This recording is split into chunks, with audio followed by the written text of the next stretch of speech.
De retour sur Africa 24, le procès de l'ancien président ivoirien Laurent Gbagbo et de son ancien ministre de la Jeunesse Charles Blé Goudé se poursuit. Les deux hommes sont poursuivis par la CPI, notamment pour crimes contre l'humanité. Suivez avec nous la suite des audiences à La Haye.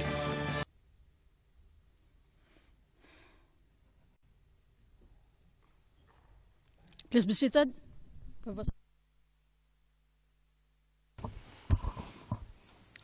Avant qu'on passe à la deuxième fois que vous avez rencontré les membres du GPP, vous nous avez dit que lorsqu'ils sont arrivés, et c'est à la page 97, ligne 24 et suivante, ils m'ont dit qu'ils voulaient les armes pour nous aider à gérer la situation qui prévalait. Alors, simplement, est-ce que vous pourriez nous expliquer à gérer quelle situation? Qu'est-ce qu'ils vous ont dit au juste? Pourquoi ils avaient besoin de ces armes?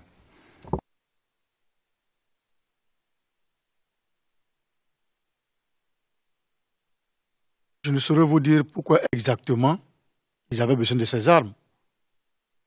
Mais je suppose que, comme je vous l'ai dit au début, la situation qui prévalait en ce moment était surtout les mécontentements des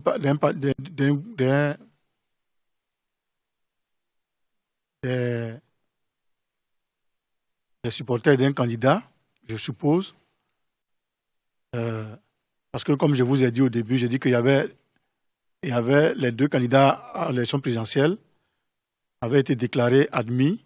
Un candidat avait été déclaré admis par la communauté internationale et la commission électorale indépendante, et l'autre candidat a été déclaré admis par la Cour constitutionnelle.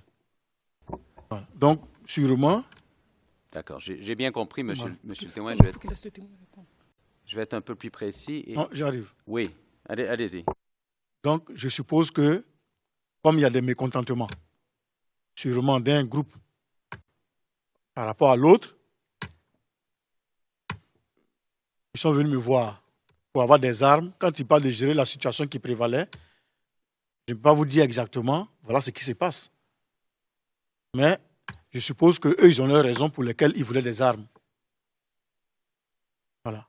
Et ils avaient peut-être leurs raisons. Ils voulaient des armes, mais c'est pour ça qu'ils ont dit qu'ils allaient m'aider à gérer la situation. Mais la situation n'était pas si grave pour qu'on puisse avoir des armes à feu. Mais et je ne sais pas. Ils m'ont dit seulement qu'ils voulaient des armes pour m'aider. Vous, est-ce que vous avez eu connaissance d'autres activités du GPP à Adjamé en cette période de temps, que ce soit vous personnellement ou par l'entremise de quelqu'un d'autre? Non, à Adjamé, je n'ai pas eu connaissance d'une quelconque activité du GPP. Comme je vous ai dit, je suis arrivé, je n'ai fait que 5 mois, mais avant ça, je n'ai pas entendu dire que le GPP a fait ceci, a fait cela. Est-ce que vous avez entendu quoi que ce soit par rapport à la GPP et l'ONU, en relation avec l'ONU?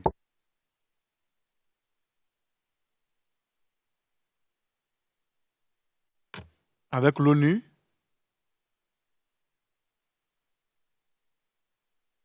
essayez de me situer parce que je ne vois pas. Je vais vous poser la question suivante un peu plus générale, mais est-ce que vous avez entendu parler du GPP, de leur activité ailleurs à Abidjan, partout en Abidjan? Non, parce que avant de venir à Abidjan au district d'Adjamé, 4e district, j'étais à l'intérieur du pays. Donc, de là-bas, on ne pouvait pas entendre ce qui se passait véritablement à Abidjan concernant telle chose. Si j'étais à Abidjan, pendant toute cette période, peut-être que j'aurais pu répondre à votre question. Mais là, je ne peux pas vous répondre.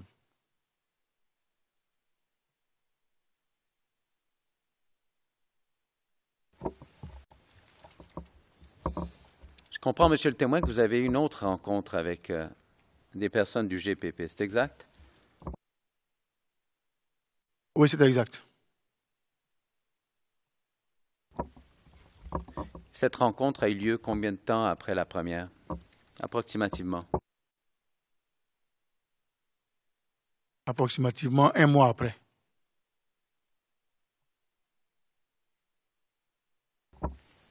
Et où s'est déroulée cette rencontre?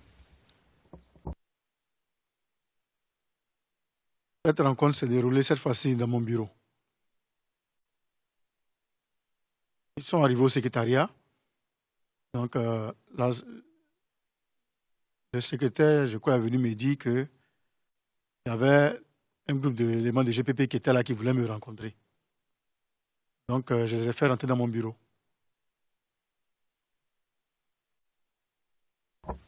Ils étaient combien? Ce jour-là, ils étaient 3.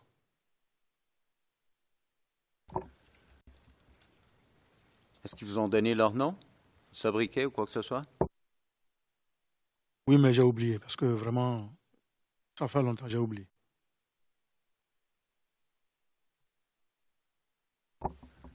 Alors, qu'est-ce qu'ils vous ont dit cette journée-là?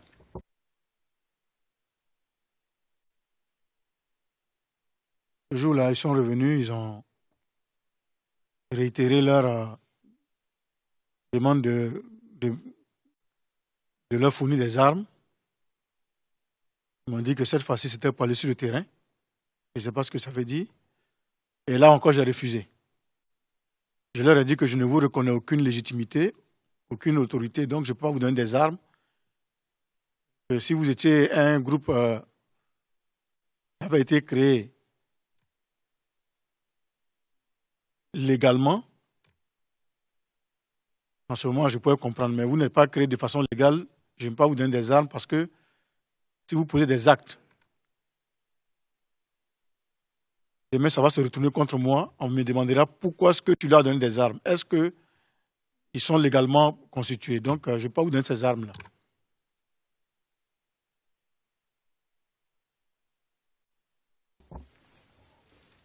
Et quelle a été leur réaction lorsque vous leur avez dit que vous n'alliez pas leur donner des armes? Bon, ils se sont énervés. Ils ont commencé à me menacer de prier Dieu que le président reste. Quand il dit le président, à l'époque, c'était le président Gbagbo qui était au pouvoir. Donc, ils m'ont dit de prier Dieu que le président reste. Non, de prier Dieu que le président...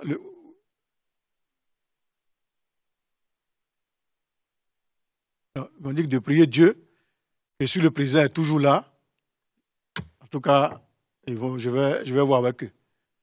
Ils m'ont dit que c'est parce que j'ai des acquaintances avec le Golfe, parce qu'à l'époque, l'actuel président était à l'hôtel du Golfe.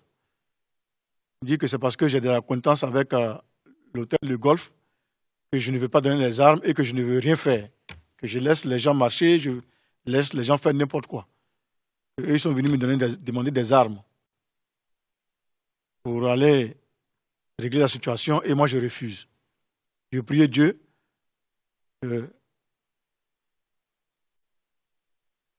si le président est encore là, je verrai avec eux. Et ils sont partis.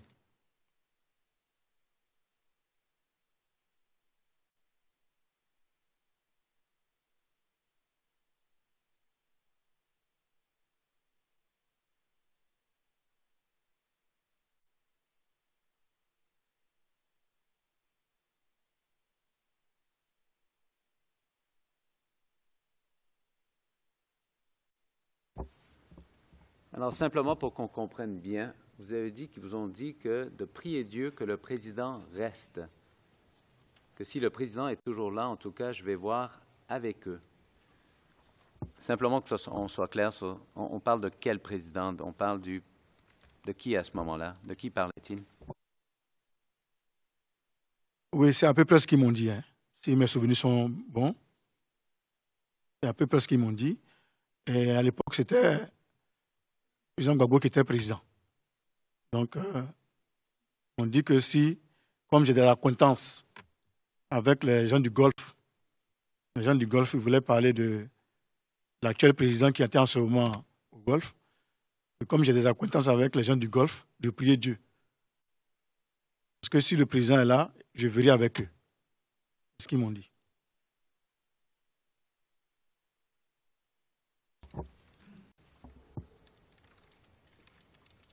Vous avez dit que si le président, ils vous ont dit que si le président est toujours là, en tout cas, je vais voir avec eux. Votre compréhension, c'est quoi au juste? Qu'est-ce qu'il voulait vous dire par ça?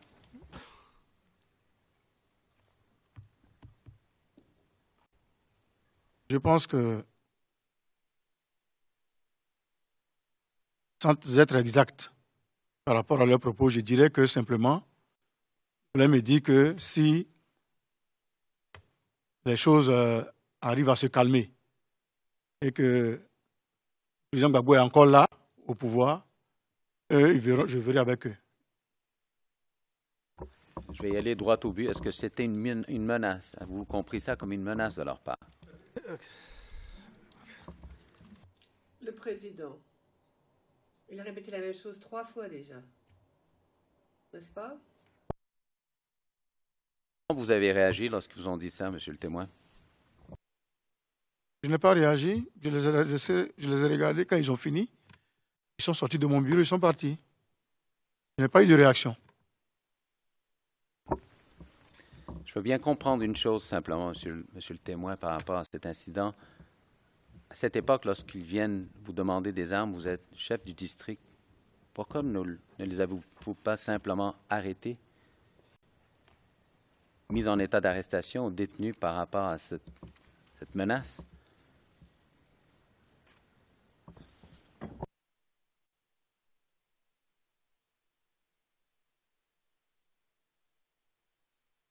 Bon, je suppose que si je ne l'ai pas fait, c'était par souci de calmer les choses. Je pense que c'est par souci de prendre le calme, c'est tout.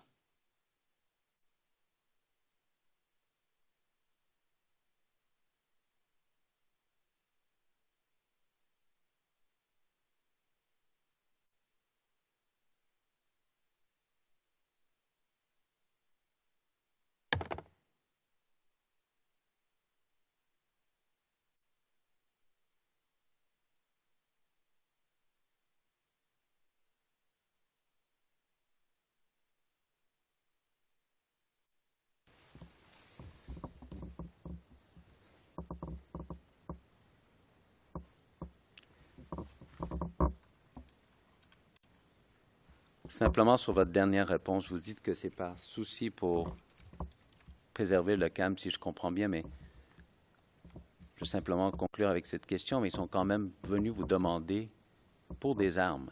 C'est un groupe qui n'est aucunement légal ou quoi que ce soit. Ça ne vous a pas inquiété à ce moment-là ou? Oui. Mais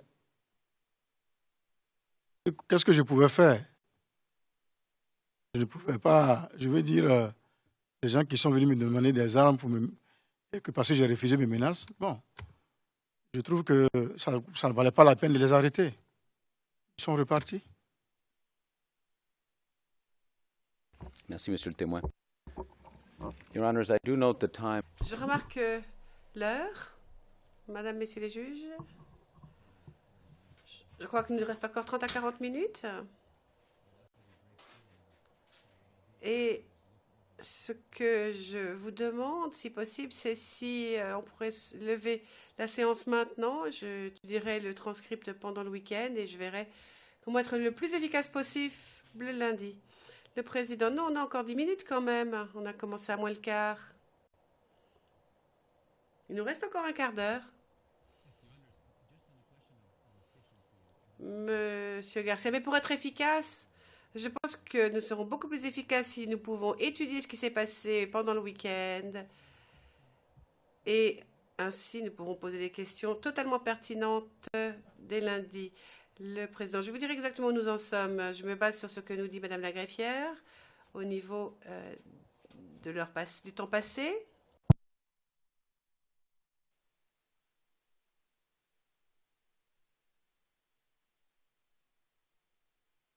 Yes, Mr. President, the prosecution. La greffière d'audience, l'accusation jusqu'à présent a utilisé 2 heures et 52 minutes, Monsieur le Président. Le Président, alors encore moins que je ne pensais, Monsieur Garcia, mais je m'engage à être extrêmement bref. lundi, parce que je vais tout étudier pendant le week-end et sachez que ce sera très rapide lundi. Peut-être uniquement quelques pièces à montrer et rien d'autre. Le président, très bien, merci beaucoup. Nous allons mettre un terme à cette semaine d'audience. Nous reprendrons lundi, 9h30. Merci à tous, bon week-end. Les séances étaient animées, mais enfin, après tout, ça fait partie quand même du procès. Donc, nous levons la séance et nous reprendrons lundi, 9h30. Merci.